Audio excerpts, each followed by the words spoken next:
All right, great. Thanks so much. Hello, everyone, and welcome. My name is Natasha Clark. I'm an international student advisor here with the Internationalization Office at Memorial University. My pronouns are she and her, and I'd like to recognize that I'm an uninvited settler here in the ancestral homelands of the Beothuk and the Mi'kmaq.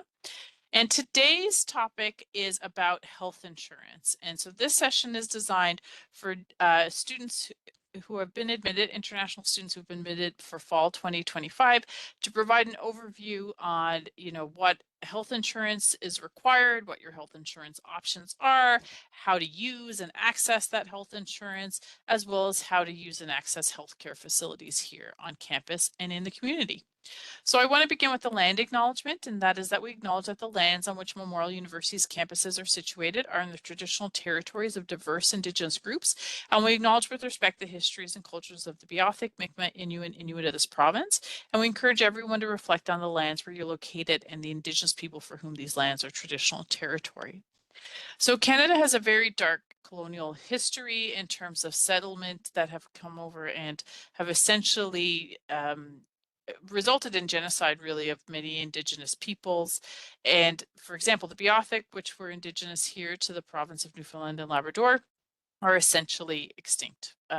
And it's important that Canada kind of recognize and discuss this truth. For a long time, I learned in school about the Beothuk and, but not much more was said about it than that. In the history books, not much more was discussed. But Indigenous people do continue to suffer from this dark past, and it's getting better, I hope. And it's important, as they say, reconciliation cannot happen without the truth. So that's really the spirit of the land acknowledgement.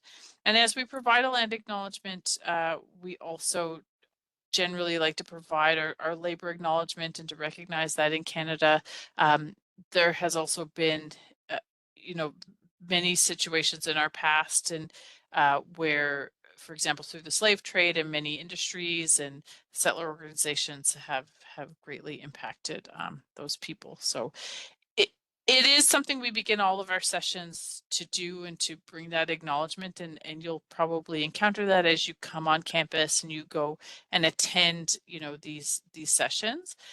But it is really meant to be done as a way to stop and pause and reflect and appreciate what our position is in this land, and to take on that responsibility to kind of learn about that, throughout your journey here at Memorial. And so there certainly are lots of opportunities to do that. Okay. So now as we get into the topic, of course, we want to let you know there's going to be a Q&A session at the end of the presentation. So we certainly do ask that you save your questions until after the presentation. So we do have the Q&A panel. I hope it's gotten to be worked now, but we'll see when we get there. If it's not, we'll certainly go with the chat. It's just a lot easier to read them kind of in that Q&A panel. So we've talked about how today's session is about health insurance. So here's what we are hoping to accomplish by the end of the session. We're going to talk about different types of health insurances, three mainly. So we want students to be able to describe the difference between the foreign health, MCP, and the student union insurance. We want you to be able to describe what makes somebody eligible to opt out of the foreign health, which basically means to kind of cancel that mandatory health plan, and how, if you're eligible to opt out, how do you do that? And by when would you need to do that for the fall 2025 semester? And then, as I said, we're also going to be able to identify different services of GuardMe, which is the foreign health insurance provider. And we're going to talk about kind of how, in general, the Canadian healthcare system works and how you may be able to seek medical care when you are here in Canada. So health insurance is something that is quite important. Healthcare in Canada can be very expensive. And so health insurance is something that you would pay for that could then help to cover the cost of healthcare. Because if you needed to pay for everything you had to have as part of healthcare, it's likely to be more expensive than the health insurance, particularly if something happens to you unexpectedly, right? And we can never predict what our health will bring. and what our future may face in terms of other health issues or concerns. So it is important to have health insurance because it will help to cover the cost of seeking medical care in Canada. So to ensure that you don't have to pay for everything out of pocket, that you will have health insurance that you pay for that will help to then cover the cost of getting that health care. Now, no health insurance is going to cover 100% of everything all the time, right? And no health insurance plan is built equally. They will all have different benefits, and those plans will also have different exclusions. So it's important, at the outset to kind of understand what are the benefits that you will be getting from the health insurance and what are the ones that might be eligible for you. So there are 3 types of health insurance that we are going to talk about. The first is referred to as foreign health insurance, which is provided by a private insurance company called GuardMe. The second is medical care plan, or MCP, which is not a private insurance, but rather a public insurance, meaning that it's a public service through the government of Newfoundland and Labrador. And the third is the Student Union Health and Dental Plan, which would be another private insurance plan, which is currently provided by a company called Green Shield. Okay, so I'll do my best to help all of this make sense. So we're going to start first of all by the foreign health insurance. So foreign health insurance is the name basically that you will see on your student account, right? So when you register for your courses, you will notice that a lot of things are happening in your financial menu on your Memorial self-service, right? Once you register for your courses, your program, you're getting charged your tuition. You're getting charged your student union fees. You're getting charged a recreation fee. There are other student support and ancillary fees, and then you'll see a health insurance fee. And as an international student, the health insurance fee you will see will be called foreign health insurance. And that is because the health insurance that you as an international student get automatically is different than the health insurance that our Canadian students, when they register, will get and see on their account, right?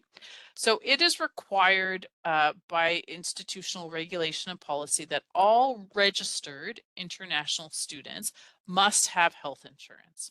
Okay, and we make that mandatory because it is triggered and tied to your registration. So every semester you're registered, you will see this charge for this health insurance.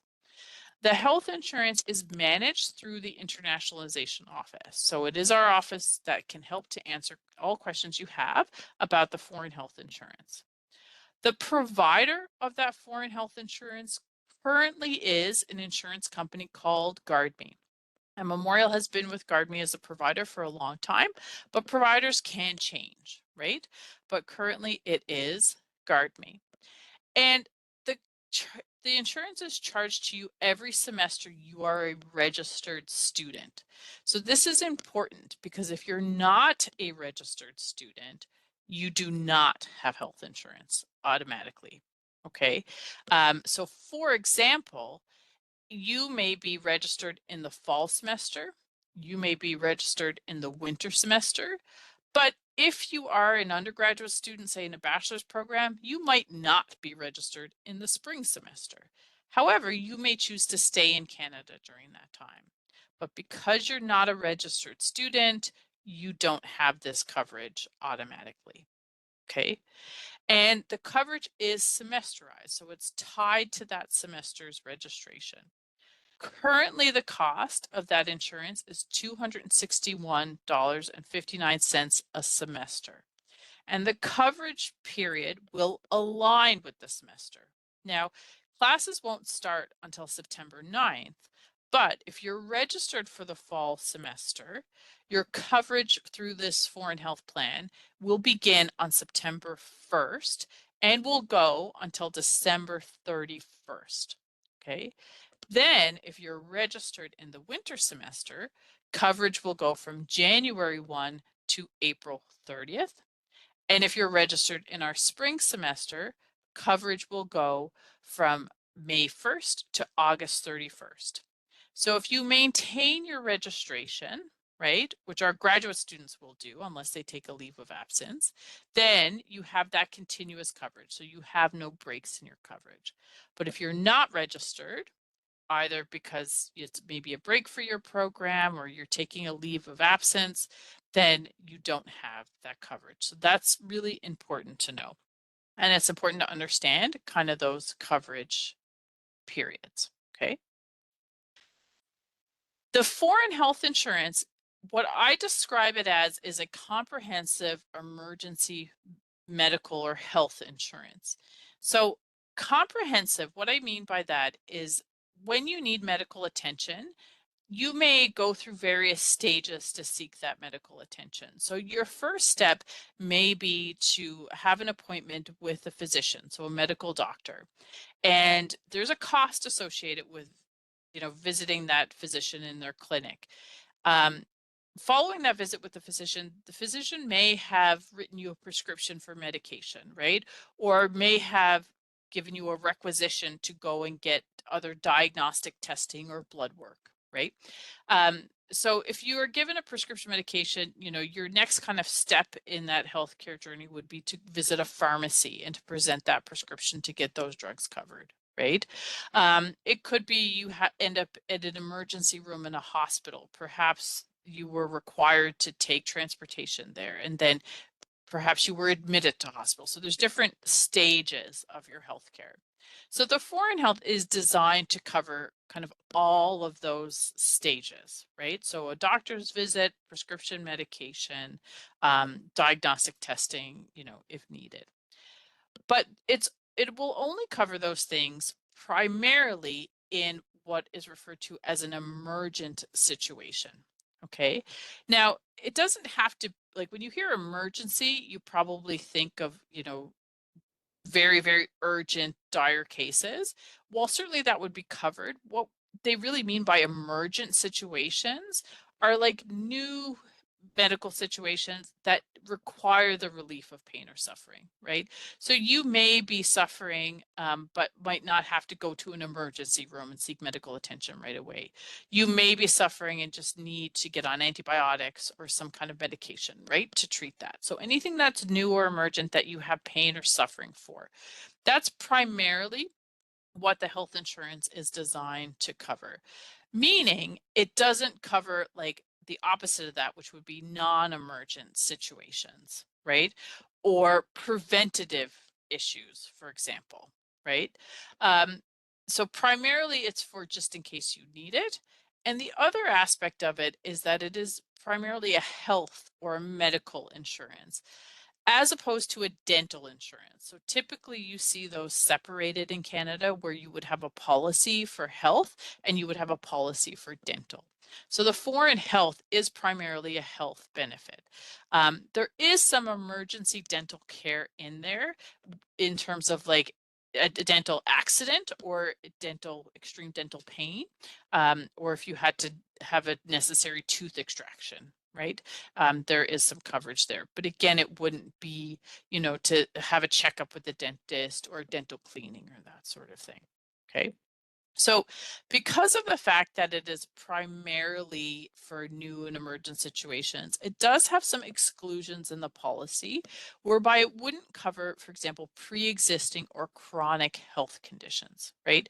So if you have a medical condition before coming to Canada, or even if you develop one in Canada, the initial diagnosis may be that emergent situation that needs that relief for pain or suffering. But typically the plan only covers medication up to a 60-day supply, right? Because it's designed to treat those new and emergent conditions. However, there is aspects to our plan whereby that exclusion in terms of pre-existing conditions can be overridden if the reason you need the medication or need to see a doctor is medically necessary. So in that case, those pre-existing or chronic conditions could still be treated up to $10,000 a year, but only if, it's medically necessary that you have that that medication, right? Certainly there are medications that people take that are not medically required, but that they do perhaps from a preventative perspective or something else, okay? Now there are outside of this kind of rider on pre-existing conditions, there are other aspects of the plan that are not necessarily like emergent situations. So for example, you can get up to $120 coverage every 2 years to see an optometrist, so to have an eye exam, right? But there's no coverage in the plan for glasses or contacts, for example. Another example of a non-emergent benefit is if you can see an annual physical exam, so once a year, right? This would be kind of you want to see a physician, perhaps have them order some testing just to kind of check your overall health as an annual physical, right? But it would cover that kind of once a year. So it's important to kind of understand this mandatory insurance and its exclusions and its benefits. One additional thing I would talk about in terms of the benefits of the foreign health insurance is that it is a plan that is designed specifically for temporary residents of Canada, right? So people who are not permanent residents or Canadian citizens, but are here, temporarily, such as yourselves, for purposes of study. So it has a couple of benefits in there. One is a repatriation or burial benefit, and the second is a family transportation benefit. So repatriation or burial benefit is if you were to die while you were here in Canada studying, there could be a coverage either if you want it to be buried in Canada or if you wanted your body and your remains to be repatriated, so sent home for burial, right? There is coverage in the plan for that. There is also coverage in the plan for family transportation. So if it happened that you became admitted to hospital here in Canada for a period of, I believe, at least 7 days, your family could avail of a benefit under your insurance to have some of the, or a good portion of the cost of their airfare and as well accommodations covered to be here in Canada with you at your bedside, right? So I mentioned these two things because I think while we all hope, that the worst doesn't happen and that you maintain a good health and are not hospitalized and that, the unthinkable doesn't happen, um, the costs of those things, if they do happen, are tremendous, right? So we do unfortunately have those situations where students may not have the right insurance and end up passing away in Canada, and the family is left with tens of thousands of dollars in terms of covering the cost for repatriation of remains and that sort of thing.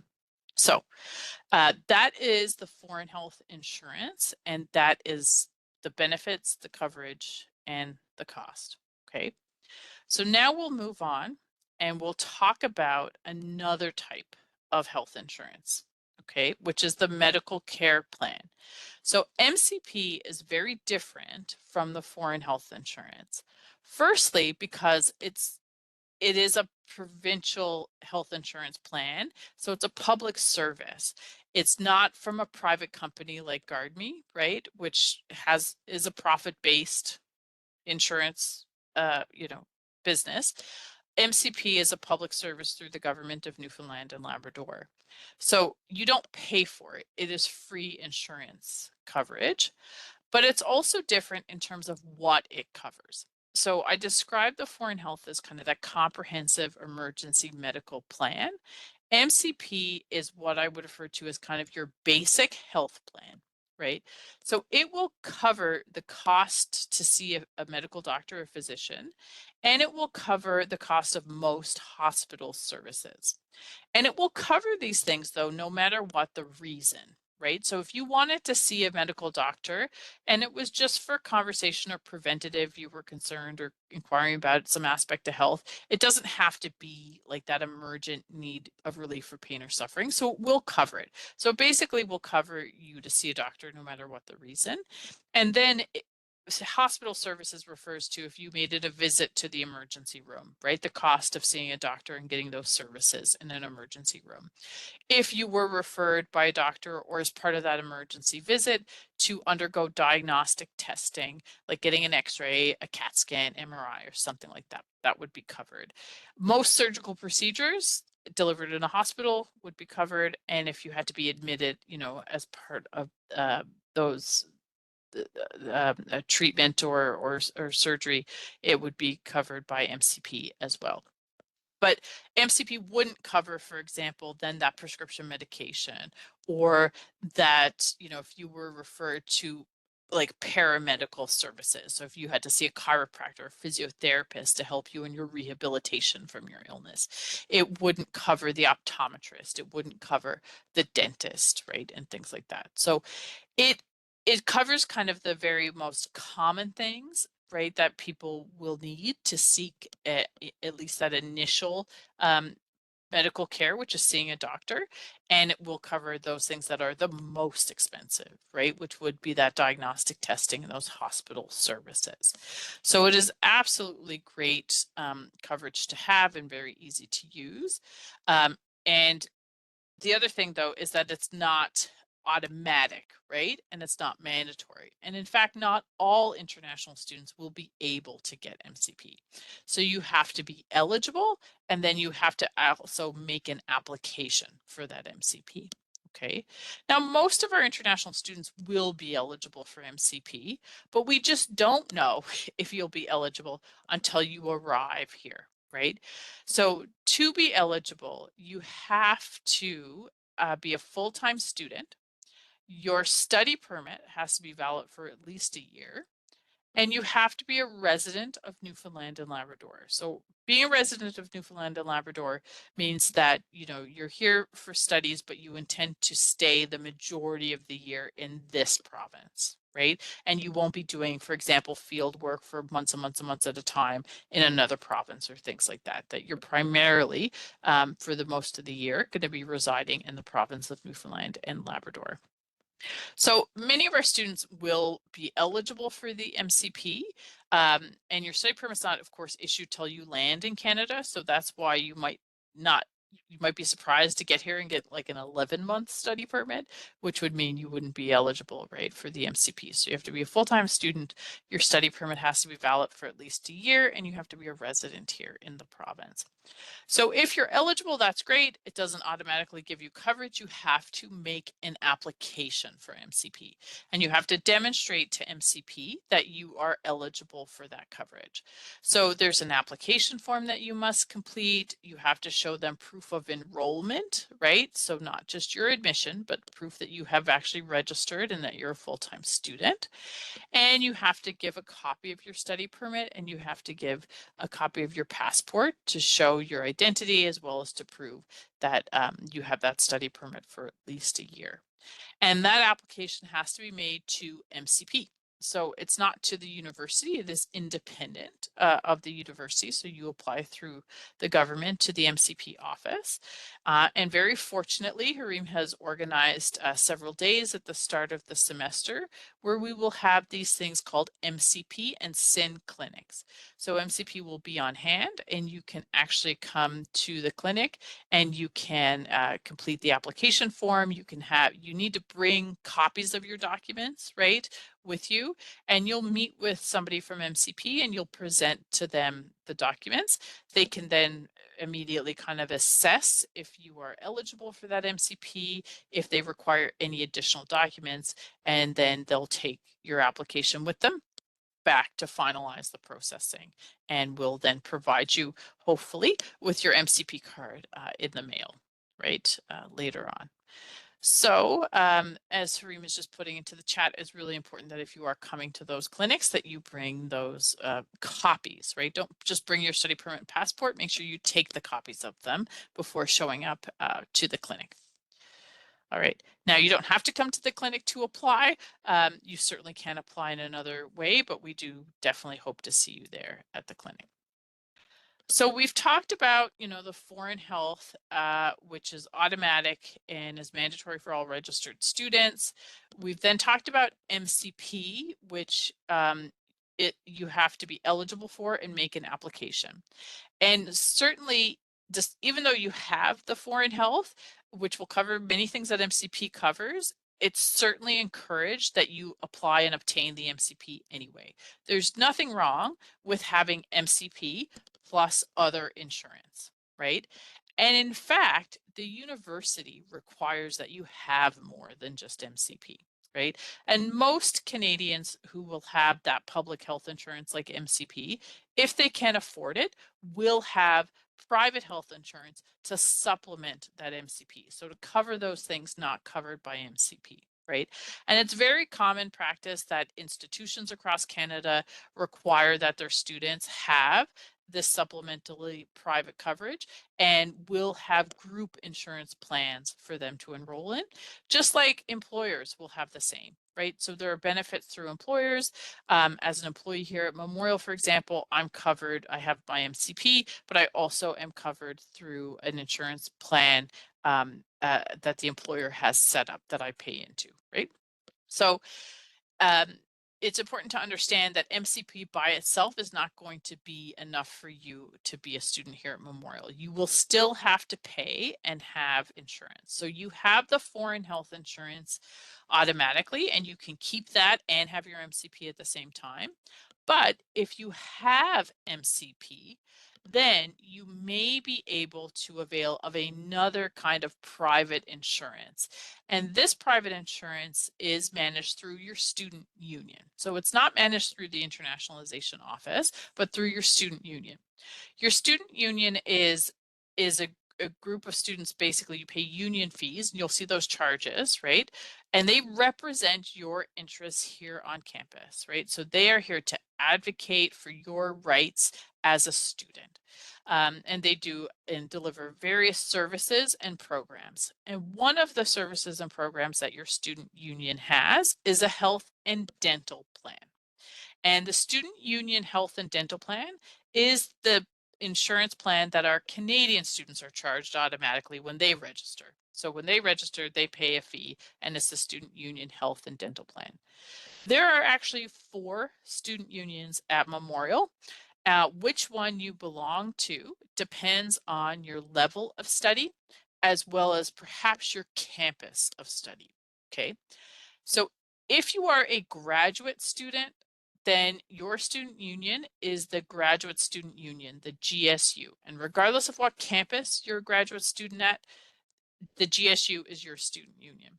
If you are an undergraduate student at the St. John's campus, MUNSU is your student union.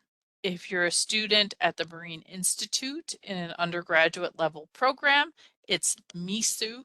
If you're an undergraduate student at our Grenfell campus, it is the Grenfell Campus Student Union, the GCSU. Okay. All of those student unions have a health and dental plan with a private company called Green Shield. And they have a health plan that's separate from the dental plan. If you're a graduate student, you'll see you're actually automatically in the GSU dental. So you're being charged the foreign health, but you're also being charged the GSU dental coverage. And that's because you don't need to have MCP to have the dental coverage through the GSU. But you do need to have MCP if you want the health insurance plan through your student union. Because unlike the foreign health, the student union health plan is really just an extended healthcare benefit to MCP, right? So it just supplements it. So it covers those things like prescription medication, like those paramedical services, optometry, dental, right? So it you would need to have more than just the MCP. Now, the coverage that you get from the student union health plan is different, right, from the coverage you get from the foreign health. And like I said, no insurance is going to cover everything 100% of the time. And in fact, the student union health plan is different depending on which student union you belong to, right? And the cost of those health insurances are also different. Now, the student union health plans generally, well, are always less expensive than the foreign health insurance typically. And that's because you already have MCP to cover a lot of those things. So the benefits you're paying for are really just those supplemental benefits. So the cost of the student union health plans are usually less expensive. The student union health plans also generally don't have the same exclusions in terms of pre-existing conditions, right? So they can cover medication that is more than a 60-day supply, but they might not cover 100% of those medications, right? They might cover 80%, and then when you're at the pharmacy, and you have to pay the other 20%, for example, right, to get the medication. The other thing is that the health insurance with the unions are based on you having a valid MCP. And MCP really is just going to cover you in this province, right? Because you're getting it based on being a resident here. So if you're traveling, to other parts of Canada, perhaps, if you might not have this extra coverage unless you get approval from MCP to get that out of province coverage. Whereas the foreign health will cover you anywhere in Canada. The other thing is that the student union health plans do not have this repatriation and the family transportation benefit, right? So having the student union health plan means you don't have those benefits if something were to happen to you, okay? So essentially, with the student union health and dental plans, there may be an option for you to opt out of the foreign health and kind of switch to the student union plan, which is what we're going to talk about here in a minute. But before we get into that, I do just want to take a break and just kind of reflect on some of the things we've talked about so far. And we want to do it through this fun quiz. If anybody was with us yesterday, we stopped many times as we were giving our immigration presentation and asked you to engage through the chat by just, after I read the sentence, quickly typing in if you think this is true or false. So let's hope we get lots of participation and just what you think. Is this statement true or false? So 1, foreign health is optional for registered international students. Is this true or false?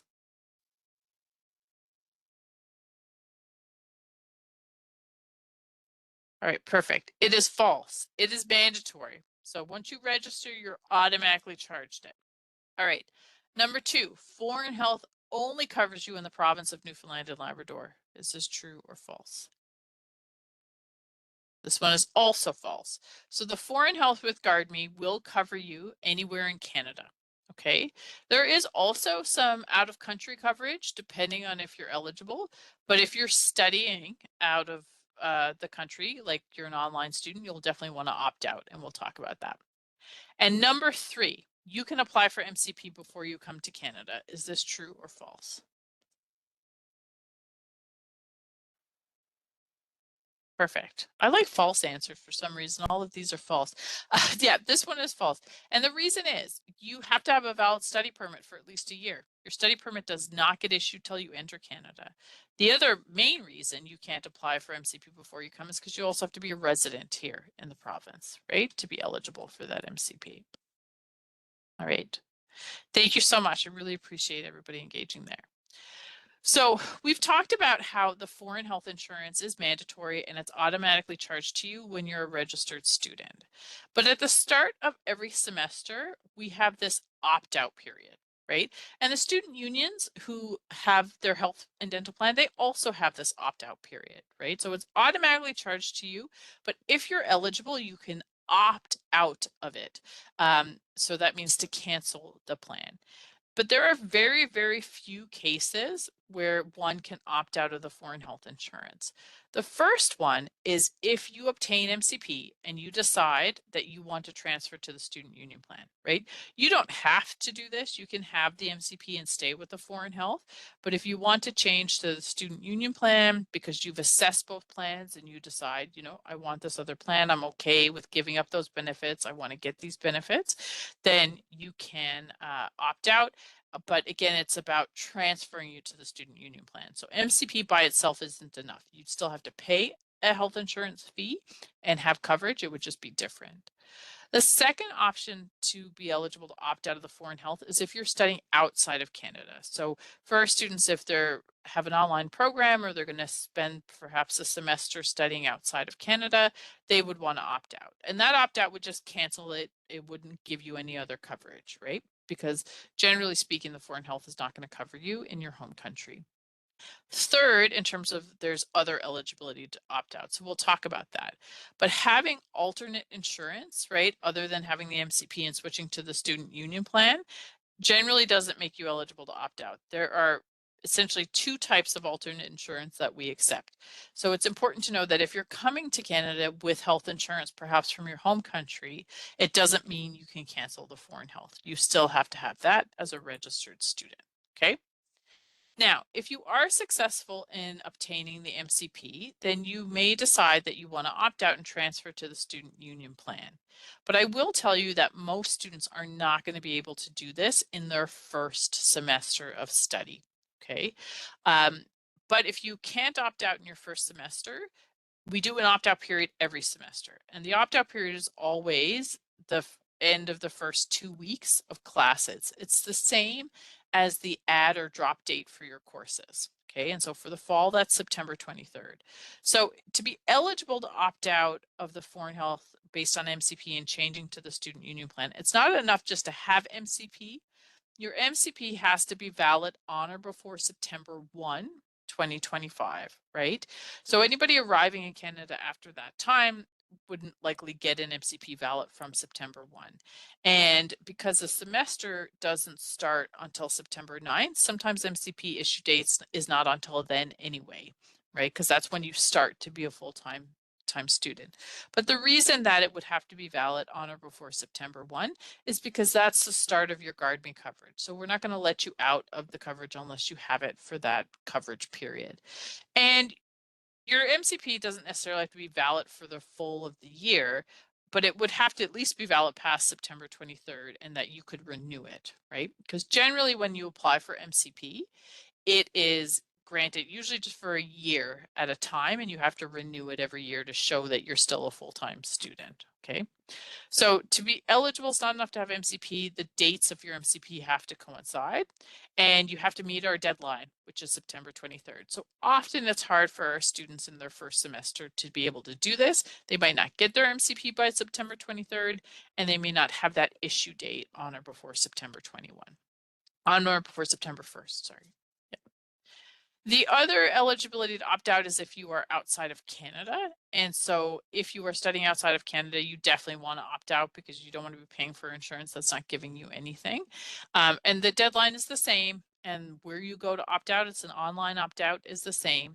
And an outside of Canada opt out only opts you out for that semester. So if every semester you're outside of Canada, you would have to opt out. Whereas an opt out based on MCP or based on other eligibility to opt out would opt you out for the rest of the academic year, right?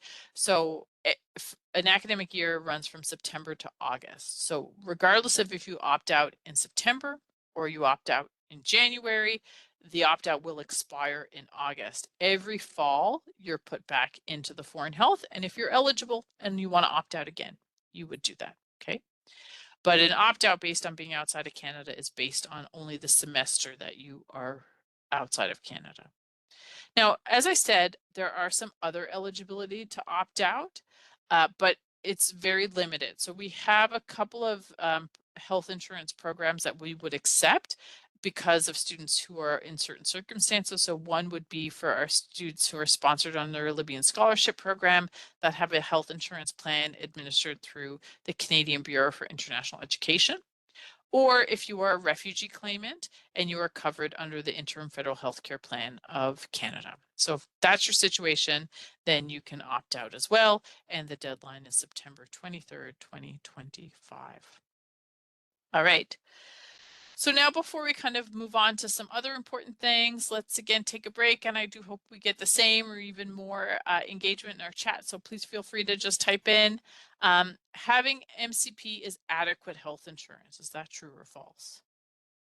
Yeah, and that's false. From an institutional perspective, right? We require that you have more than just MCP. So having MCP doesn't allow you to just cancel all your insurance, but it could allow you to change your insurance. All right. And number 2, I can opt out of the foreign in October. That's false. Yeah, perfect. Because the deadline is bonus points if anybody wants to type in the opt-out deadline for fall. September 23rd. Perfect. Excellent. And number 3, I have insurance for my home country, which means I can opt out of the foreign health. Is that true or false? And that's false as well. I got to change my answers to some true answers, I think. All right. Thank you so much, everyone. So we're still talking about health insurance. I am going to talk more about the healthcare system in Canada and where you can go to kind of seek healthcare. But I do want to make a note for family insurance, right? So any student who has an accompanying family member, so a spouse, a common law partner, or dependent children, the insurance we're talking about, like the foreign health, the student union plan, it's charging you for your insurance to your student account. It's only giving you coverage, right? And we've talked about your eligibility as a student to get MCP, but what if you have accompanying family members? So if you have a spouse or dependent children, and if they have a valid study permit or work permit or visitor record that's at least a year, because you're eligible for MCP, they can get an MCP as well. So they have to be your spouse or your children. You have to be eligible for MCP, and they have to have a valid immigration document for at least a year. So if those are true, when you're applying for your MCP, there's a section to include other family members and they can get MCP as well, right? So you may decide that having MCP is all you want for your family and you're willing to pay for your family out-of-pocket expenses, right, for other things, right? But really, it can get very expensive, so you should consider private insurance even for your dependents, right? Obviously, it means more money because you're paying the 261.59 for your health insurance coverage for the foreign health. And if you switch to the student union plan, then you pay like a different rate. So if you want to add your family to the foreign health or to the student union plan, it is possible to do that, but you have to pay additional fees, okay, to do that. So if you all get MCP and you transfer to the student union plan, then yes, you can add your family to the student union health plan to supplement your family's MCP coverage, and you can pay extra. Now, if you stay in GuardMe, right, even if you get MCP or what, but you want your family to have the GuardMe coverage, then you will have 10 days from when you get your healthcare access card to be able to add your dependents to the plan and add them retroactive to September 1. All right. And it's done directly through GuardMe at guard.me/mun. So essentially with the GuardMe insurance, yeah, I'll backtrack and I'll say that now in a moment. The other option for your family is if you have MCP, but your dependents don't. So sometimes that happens, right? Particularly for students, if they come first and they have their study permit for a year, they get their MCP, but their family joins them in Canada later and their immigration document is shorter, right? Then the dependents can't get MCP, right? So you as a student might have MCP, but you might have your kids come or your spouse come and they don't get MCP. So the only type of insurance that people who don't have MCP can get would be that kind of emergency medical insurance like through GuardMe. So even if you don't have the GuardMe insurance, your dependents can certainly purchase the GuardMe coverage, or you may choose again to look at insurances outside of these ones offered at the university, right? And do your own research and buy it. We just have to make sure that you as a student have insurance, but we certainly would recommend that if you're having family accompanying you, that you purchase and get insurance for them as well. Okay, so those are generally your options for your dependents. So in terms of the health insurance, like if you stay on GuardMe. So what happens is you are kind of pre-enrolled in GuardMe. So over the coming weeks, once we see that you're a registered student, we're going to send off your details to GuardMe, and GuardMe will send to your @Money email account. So you want to check your @Money email account. They're going to send to you kind of a welcome email, like welcome. You're going to be set up on the GuardMe insurance for the fall 2025. However, you might be eligible to opt out if you meet one of these criteria, and the deadline to opt out is September 23rd, right? September 23rd is also the last day for students to add or drop their registration. So we pre-enroll students in GuardMe, so they get that messaging from GuardMe, and then once they get that, they can opt out if they're eligible. But we wait until after September 23rd until we can assess who has opted out and who has perhaps dropped their registration. Because maybe you registered for your courses, but you end up not getting your study permit, so you end up dropping your registration, right? So for those students, we're not going to finalize your enrollment in the health insurance plan because you have up until September 23rd to add and drop your registration and get 100% refund, right? So what will happen is after September 23rd, we will then assess who's opted out, who's still registered, and whoever stays enrolled in the GuardMe plan will get a second email then from GuardMe. And that second email will be their healthcare access card, right? So it'll say, here's a copy of your policy, here's your healthcare access card. Make sure you keep this card and present it. If you need to seek medical attention, you can show this card, and the provider might be able to bill GuardMe directly. If not, then here's where you can go and create an online account where you can make a claim and you can kind of review your policy, right? So it's just to say you should expect an initial GuardMe email in about 2 weeks, or maybe later if you register a bit later. And then if you don't opt out and you stay a registered student towards the end of September, you'll get a second email from GuardMe that will have your policy, your healthcare access card, and all of those things. Okay, so if you stay enrolled in GuardMe, here are some services that you can avail of. So the first one, as I said, is the online account. So you'll be able to register an account, and if you need to, you can make a claim to the insurance company. So you will have a healthcare access card, which you should keep with you. You're going to self-print it. They're going to send it to you in a PDF. And if you see a doctor or visit a hospital, you can, or go to the pharmacy even, you can present that healthcare access card. In a lot of cases, they will bill the company directly. So particularly if you go to the hospital or if you see a physician here on campus, right? They will take your GuardMe healthcare access card number and they will bill GuardMe, and GuardMe will just pay the service provider. But there are cases where the service provider might not be able to do that direct bill to the insurance company.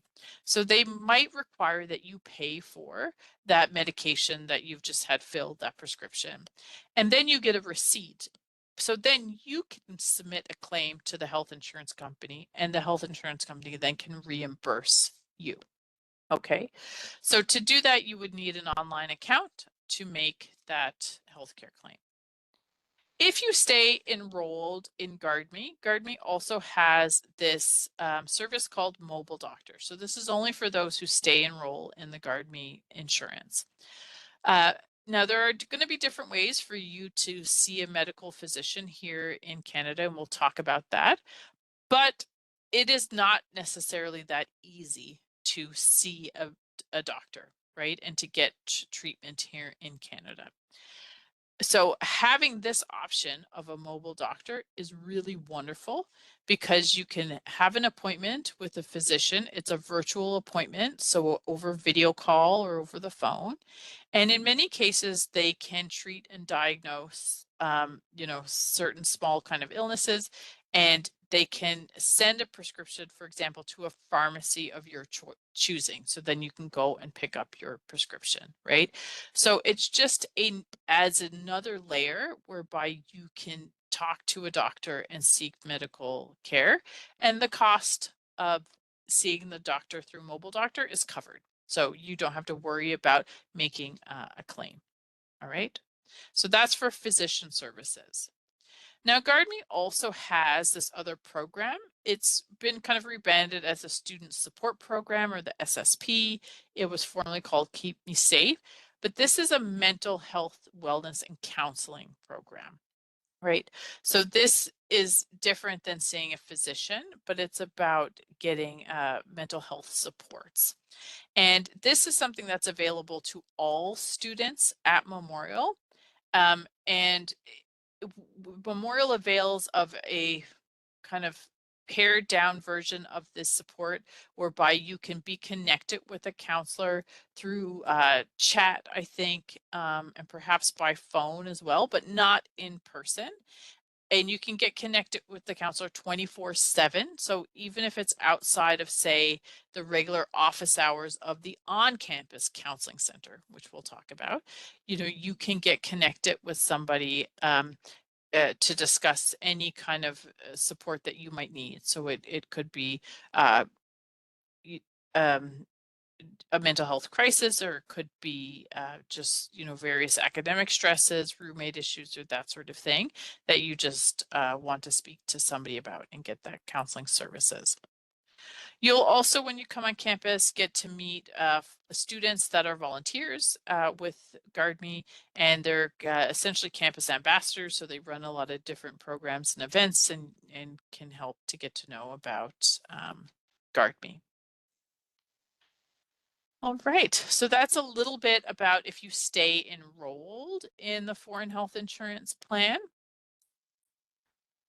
So let's just pause and reflect once again on kind of what we've talking about. Uh, so is this true or false? To make a claim, I can only do so by mail. Yeah, false. So it's online. With GuardMe Insurance, I can only see a doctor virtually. Is that true or false? It's false. Yeah.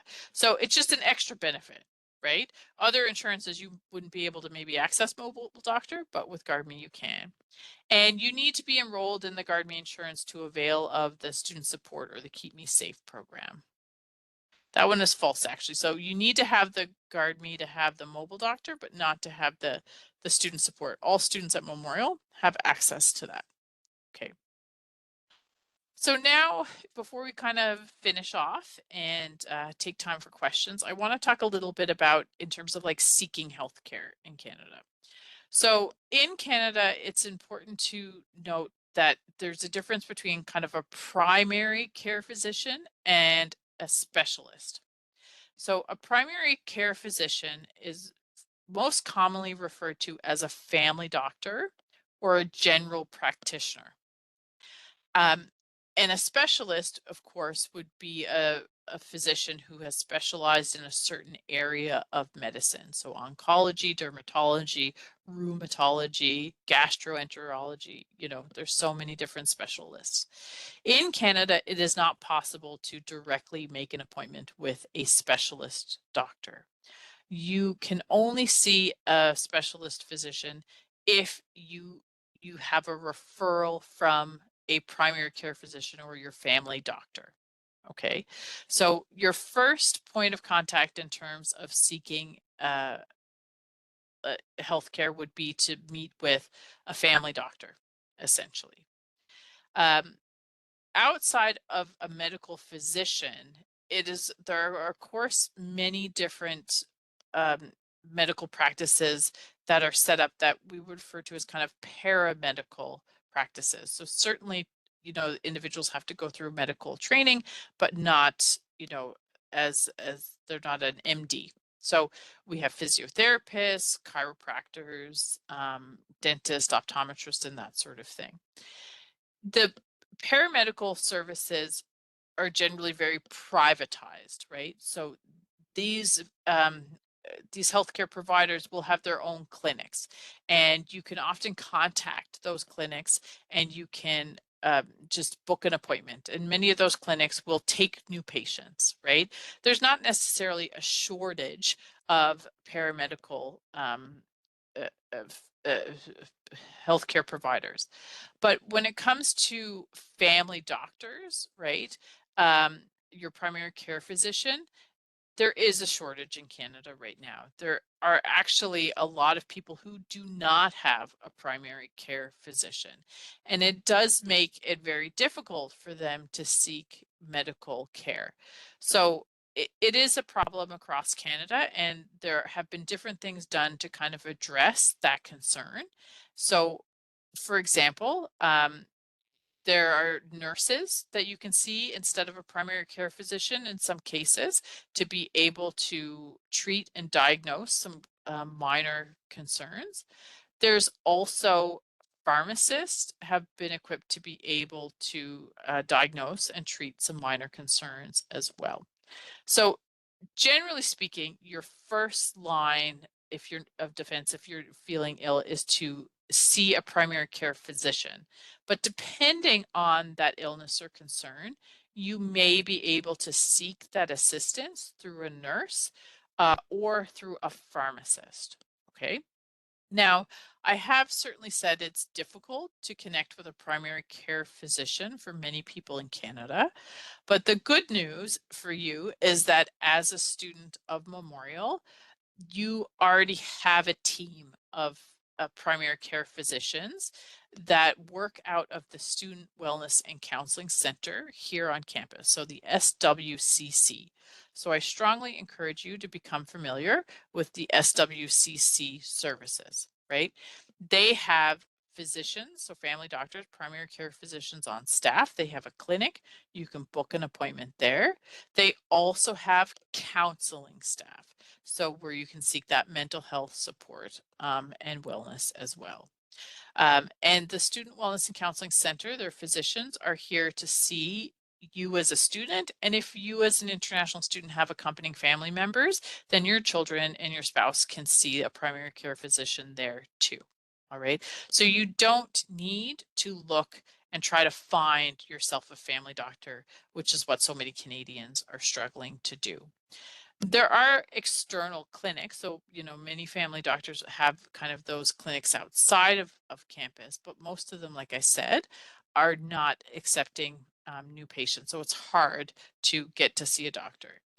There are some clinics which you don't have to be a patient of, and that's something that the government here in Newfoundland and Labrador is looking to expand. They have primary care physician clinics or open drop-in clinics, so they do exist, but primarily you would want to be using and booking those appointments through the SWCC.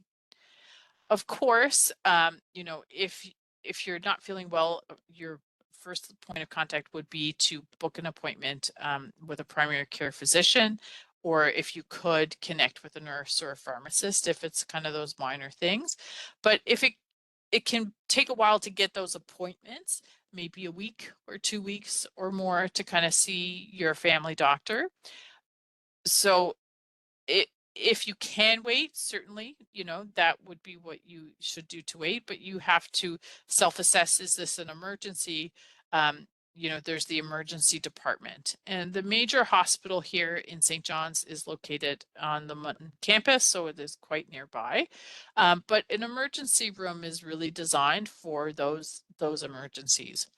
Unfortunately, because there are a large number of people here in Canada who don't have that primary care physician, sometimes the emergency departments can get overrun by those issues that perhaps are not true emergencies, but that somebody can't get in to see a family doctor.